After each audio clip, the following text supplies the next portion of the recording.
Welcome back to Grit and Gut Podcast, where toughness talks, the grit, the grind, the gut, and the greatness, all things wrestling. I'm your co-host, Coach Craig Van Dyke. And I'm Mike Harbison, and today we are talking with Reece Humphrey. What's up, Reece? Thanks for joining us. There you go. Yeah. Hey, what was before Mike, like What? Hold up, Mike. What? Before we talk to Reece, What? we gotta give away this JB autograph, one of 700. Yeah, I totally forgot. Let's go. My bad. Let's find out who wins this amazing. I got it all set up. Look, Boom. You're going to win this bad boy. It's autographed on the sweatshirt and it's autographed in the box. It's legit. Beautiful box. But listen, hey, some of y'all, for real though, just FYI, some of y'all on your YouTube accounts, y'all got set to private, so I can't see that you subscribe.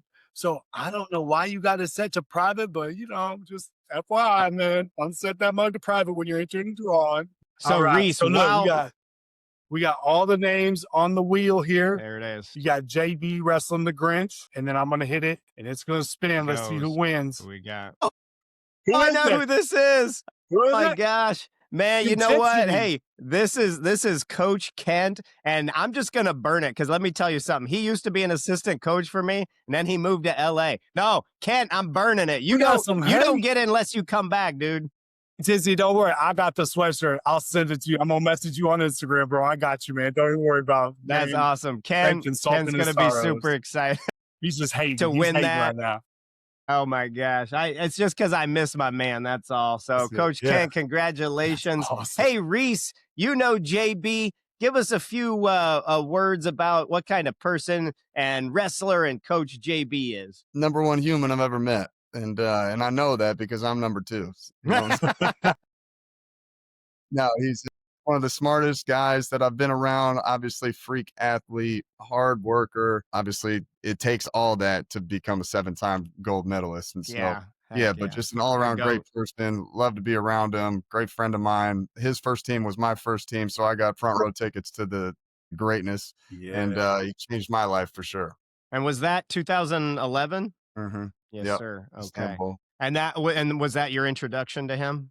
Yeah. So Beat the Streets happened before that. He had won the Open, and it was kind of an open weight. We didn't really know who was going to win 74 at that time. A couple good NCAA champs. Dustin Slater was in there. Paulsons were in there, and JB kind of dominated and controlled everybody. And so he had a great Open, but we didn't know he was going to be the greatest of all time, And then Beat the Streets happened in the Russians. It was USA versus Russia, and it was out in Times Square. I remember riding up in the NYAC elevator with him, and he was like, "These Russians are pretty good, huh?"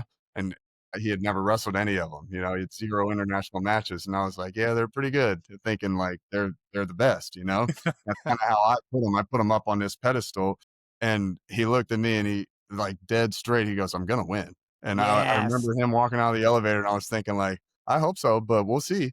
He's wrestling world champion.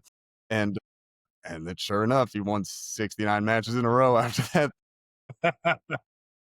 That's right. It was, and it was of all people, Nick Marable, I think, that stopped that streak. It was, it was American. The rules changed like every week back then. We were trying to and JB scored the last point, and 4-4. I think he thought he was winning, and it was late, but Marable won. Sure. He was on a streak, man. He beat JB, won the tournament, didn't want to make weight again, went up to 86 kilos, won the tournament the next week. I'm like, he's going to win everything. Nick Marable, he was fantastic. Yeah, he was a monster. How does being in a training environment like around somebody like JB, how much did that in that first year on that first team together, how did that level up your training, or how would you credit that environment, right, for your trajectory as well? Yep. So growing up, my dad was an Olympic head coach. He's world silver medalist. And I've heard so many stories about the Russians, the Iranians, the Turkish guys. And I viewed them as better than what they were. And USA wasn't winning a ton of medals at the time. And JB, his confidence and him actually getting it done showed us that we are as good as these guys. And he changed the landscape of USA wrestling single-handedly.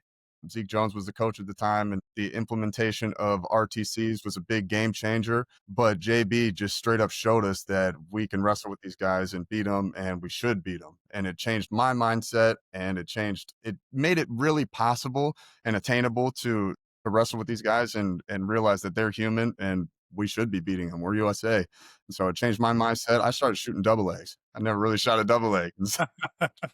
I started shooting double legs. These foreigners, it's a cheat code against the foreigners because they don't really shoot it.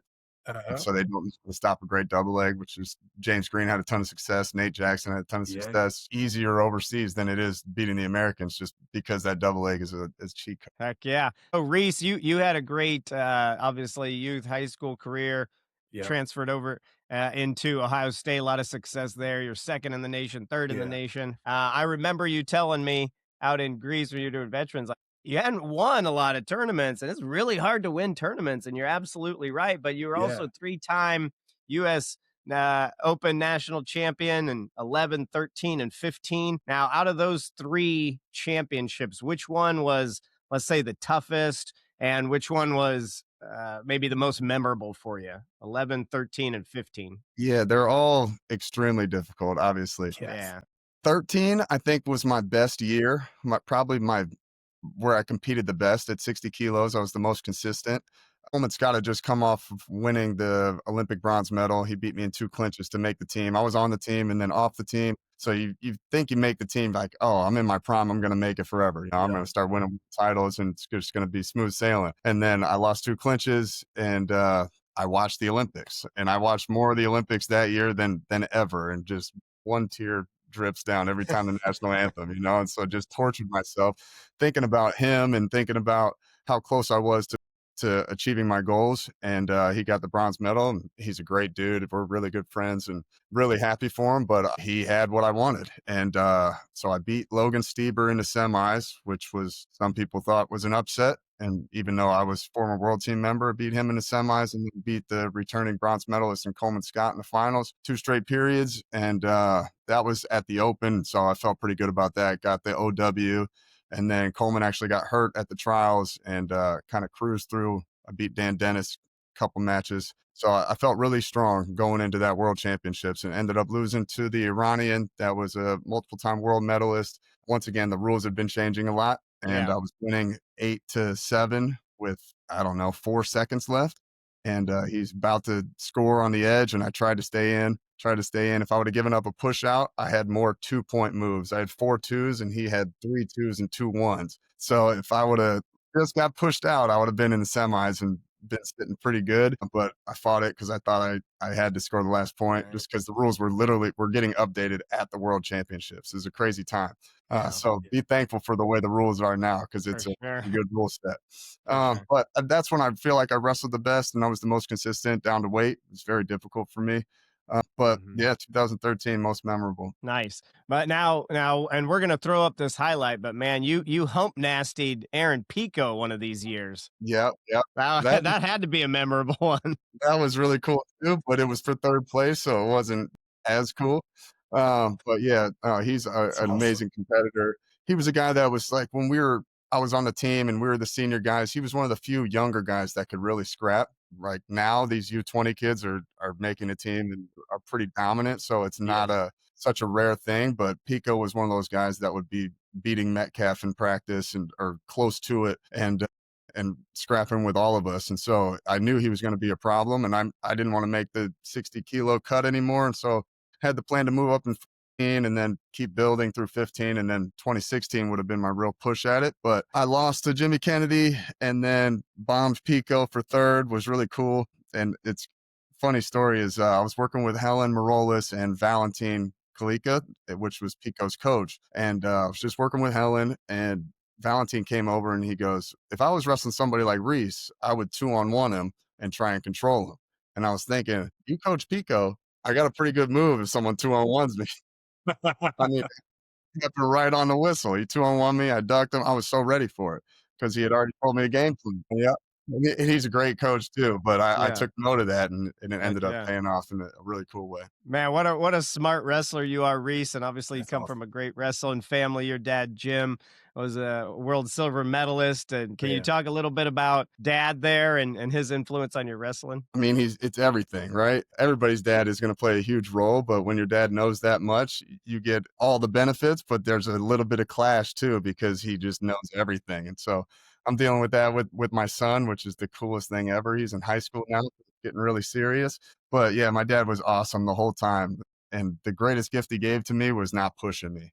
He was always there for me and always ready to take me to tournaments, but I'm trying to give that gift to my son because it is humongous shoes to fill, but I never felt that. I never felt it once from him. It was always if I wanted to do it, and no matter how good you are, it is what it is, you know? And so it's just, it has to be driven within. And he really taught me that and gave me that gift. So he was just always just a positive impact, which is what wrestling should be and what coaching should be. For sure. Sure. So Reece, we talked a little bit offline about that. My son's also a freshman in high school now, and wrestling for me, and he's almost 6 feet tall, 128 pounds. He's just a beanpole, built nothing like me actually, so isn't gonna wrestle like me. But there is this balance that we need to find of, pushing him, guiding him, supporting him, but not like being that dad, and we all know who that dad is, right?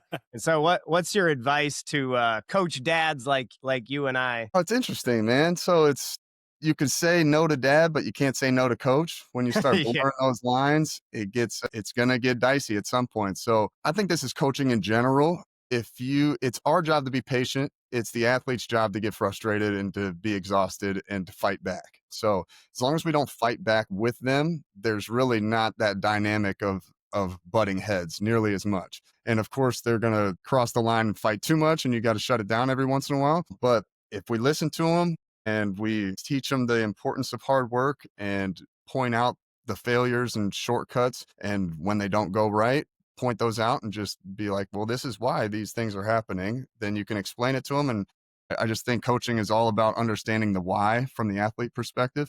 And so if they understand why the things that we're trying to preach are important, and if we show them by example, the hard work, the dedication, the work ethic, all those things by example, they'll see that A does equal B, and all the things that we're trying to press on them so often don't seem so daunting. It doesn't seem so aggressive. And so You because they are going to be defensive for constantly. yeah.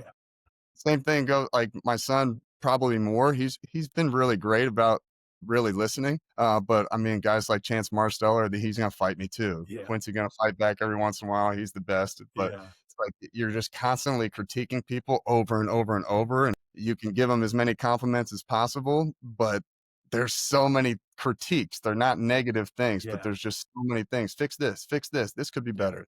Over and over and over. It's just really hard for a human to understand. And so as long as we understand that that's what we're doing, we'll gain some perspective on what they're feeling too. And like there was about 4 or 5 years ago, I think on your Instagram, you had talked about, don't be the dad who sits in the corner when your kid's trying to hit a stand up and keep yelling, hit the stand up, and they're trying and yelling at them for it. When was the last time you hit a stand up? When did they see you hit a stand up? And we all know that hitting that dang stand up is not easy all the time, right? And you really hammered on like be the example for those kids, for your kids, right? Let them see you train, let them see you work. Don't be the dad who doesn't do anything but yells at your kid to do everything, right? And that was huge for me, man. And not that, Yeah. but like it was like, man, that's what I've always preached, right? I've always been the example for my kids. I work hard. They see me do the work. They see me diet. They see me wrestle. They see me, do all the things. And that was huge, man. Yeah. That was really cool. Yeah. But Just get up. That's what I hear yep, from the is Yeah. it's a different thing. it's Heck always fun, yeah. my And feedback really that I it's give for that. my kids, when they watch me wrestle and stuff. They do the same things I do to them. Dad, you did real good. You were working hard, but, But and you're like, got me, but they love it, right? Like it's awesome for them to get that opportunity too. so cool. Yeah. And that's what we want to see as coaches, right? We want to see Yeah. that effort. And whether it's successful or not, are Yeah. you the man in the arena? Are you, and we say towing the line, or, it's hard to toe that line. And there is some pat on the back just for being the man in the arena. And, you give that effort, and that's what we want to see as coaches. It gets a little tougher when it's your own son, of course, and that's great advice from you, Reece, as far as, and you had a great example of that in your dad, which is really cool. And Sure. your dad is a great, fun guy to talk to, and Jim's awesome. But hey, Reece, let's jump into Claw, and tell us about how you got into that, what made you decide to do it, and your experience there. Yeah, so being the man in the arena and towing the line, right? So I'm 39 years old and still getting out there with guys that are actively doing this on the senior level and just high level college guys is a daunting thought, and so the Claw guys approached me, and actually some of my athletes were trying to do it, and CJ Brucky is a good friend of mine. We do the podcast together, we do music together, we're best buds, and so he was going to do it. I was like, I'm like, let's go. Let's run it and see what happens. It's Folkstyle, which is rough for me. Yeah. Zero Folkstyle, which has made things much more difficult. Yeah. But I think there's a huge market for Folkstyle too. And so it's like once you're done with collegiate wrestling or high school wrestling, there's really nothing after that unless you're trying to wrestle on a senior level or wrestle in the veterans. It's going to be all freestyle. So I do think there's an avenue for Folkstyle wrestling for what Claw is doing. The dual meets are incredible. What an atmosphere. I was on a team with these guys for 3 days, and I felt like I'm really good friends with all these guys now because we've been on a team and we're cheering for each other. The scoring is really cool. So you get 5 points for a win. And then let's say I beat you 8-5. That's a 3-point differential. You get 3 more team points. So literally every single team point, every point you score is going to add up one way or the other. It really matters. So scoring a late escape and when you're down 14 could be the difference. And so in the final match, it came down to 1 point. And so we were all in the locker room afterwards and everybody's like, damn, I could have just got that one there, or I could have finished that takedown instead of trying to stick. It's like, you don't really know, but every point counts. Yeah, that scoring system came from a brainchild of Wade Chalice, where he made the comparison to basketball. You hit a 3-point shot, your team gets those and keeps those points for the whole game. And so I love that format in the duel. Cool. Of course, getting bonus points for a pin, big time bonus points for a pin, of course. But I think it's great. Now, do you think that's something that will or should trickle down to high school or college dual meets? I don't know, man. It's like, it's cool. I really do like that scoring system. Yeah. But I don't know. I like the scoring right now too. It's cool. The 3-point takedown is awesome. The major's at where it should be. The tech fall is actually attainable. Like back in my day, 2-point takedowns, you had to take them down 15 times a tech. So many dang times, man. Somebody, you had to be so much better than them. And if you're that much better, you as well pin them, Yeah. Yeah, right. for sure. How, speaking of like now Claw being folk style, but how hard was that transition? And what do you think was a game changer for you coming from like very successful NCAA career, right, at Ohio State and everything else, and then transitioning into the freestyle? How was that a tough transition? And what do you think was a big difference maker for you? Because you were really successful at it, made quite a few world teams and stuff like that, and very competitive. But there are a lot of NCAA guys that are All-Americans, place high, and they just don't quite are able to make that transition. What would you say was a big difference in your ability to make that transition? Well, so my dad was the Olympic freestyle head coach, once for Canada, once for USA, world silver medalist. So we were always in freestyle. Okay. I was always looking forward to freestyle. One, because I wrestled in Indiana. And so it's very difficult to win the Indiana State tournament, but the depth of it isn't quite as tough as like a Jersey or a PA or Ohio. California. Cali too, of course. Iowa in there too. But I always wrestled freestyle, one, because I wanted to wrestle those national guys. Yeah. But my dad was coaching it, and so we were just all very good at it. We had elite level coaching on the gut wrench and the ankle ace when most domestic athletes, especially youth, don't. And so they wrestle freestyle for 2-3 months a year, and then they're done with it. Yeah. So we were always looking forward to it. We wrestled a lot of Greco, a lot of freestyle, a lot of parterre. And so I was just always excited to wrestle freestyle. I was always better at it too. Yeah, like I'm over Folkstyle. Get off me, bro, so we can wrestle again. Take me back to my feet. I want to still did. That's right. Getting off the bottom is tough, man, especially against those young kids in Claw. You'd be wrestling, Reece. That was put us back to our feet. They force you to go down in Claw, and so I'm like, all right, well, well, we're just going to sit here for a minute because I'm not getting away from these dudes. What about that pylon? What do we think about that pylon, Reece? Yeah. The most exciting thing in sports, dude. I love it. The pylon's awesome. So we're all new to it, right? Like we know the rules, but a lot of people, they were being explained to us, and as we're watching, we're figuring it out on the fly, And so it was interesting. Like as the duels would go on, the initial duels, people would be one person. It'd be obvious one person was thinking about the pylon and one person wasn't. And then they'd sneak over there and they'd hit the pylon and be like, "Oh yeah, I forgot." But you wrestle a couple matches or you watch a couple matches, and it becomes evident that both people are trying to strategize on how to make this happen. It's a cool thing. It's a really cool thing. It's a nice new element to folk style wrestling. More ways to score. I think they have 13 different ways to score in claw, and the pylon is a really cool one. And no grounding is really cool too for on your feet. If you step out of bounds, if you're on your knees, whatever, it's a point. Yeah, and so it sounds like UWW has clarified that. Yeah, they're changing that now. So that I think that's going to be great. The actual rule? Yeah, so the rule I think didn't really change, right? Isn't it more of a clarification of the existing rule? Or I don't really know. Okay, but it's changing January 1, and we compete January 10. So I'll let you know. Okay, find out, right? We're going to be the first ones to do it. Awesome. So for our listeners who are unfamiliar with the pylon, Reece, tell us when you can hit it and what you get for hitting that pylon. Yep. So anytime you're top bottom, like if you give up a takedown and you're right by the pylon, smack that thing, it's a point. Also, there's a quick score bonus. If you score in the first 10 seconds, you score double whatever score you did. So if you take somebody down in the first 10 seconds, it'd be a 2 point. Oh no, you get an extra point if it's in the quick score bonus. And so yeah, so just the whole thing is incentivizing action. And so the periods are broken up into 130, 1-1, 130. And so each period you're trying to win, each round you're trying to win. And so at the end of every first minute and a half, if you're up 1-0, it's very crucial to go get that point. So it's going to generate action. Top bottom's generating a lot of action, and then the pylon adds in another dynamic.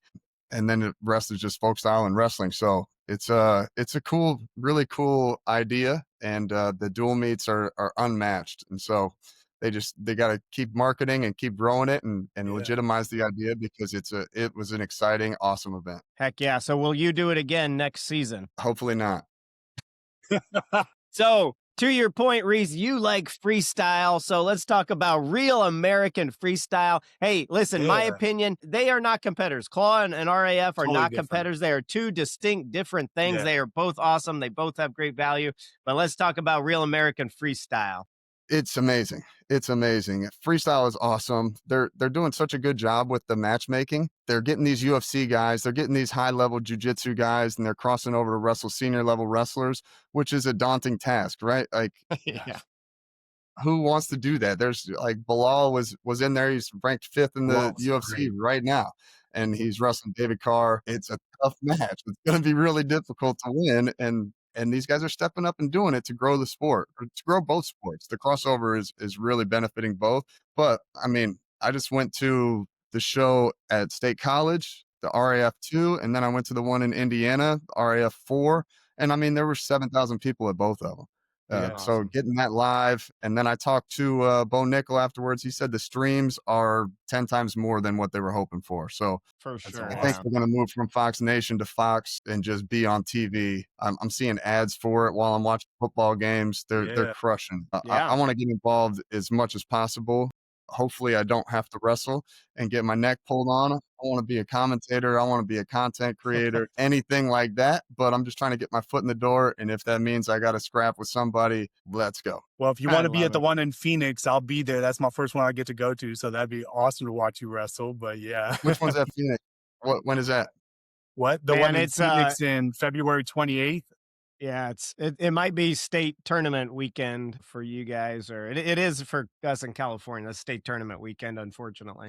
That's not our state tournament, but no, I'll be there. Yeah, I'm excited to finally be able to go, man. I've been waiting for him to come to the West Coast. I was like, I saw his tickets yesterday go on sale, and I was like, bam, so cool. Love, man. We do need to get one in Vegas, though, Mike, where you're at. We need to get one in Vegas. Man, Vegas would be a sweet spot to have one, man. Yeah. Heck yeah. The Sphere, baby. I want it in the Sphere. In the Sphere.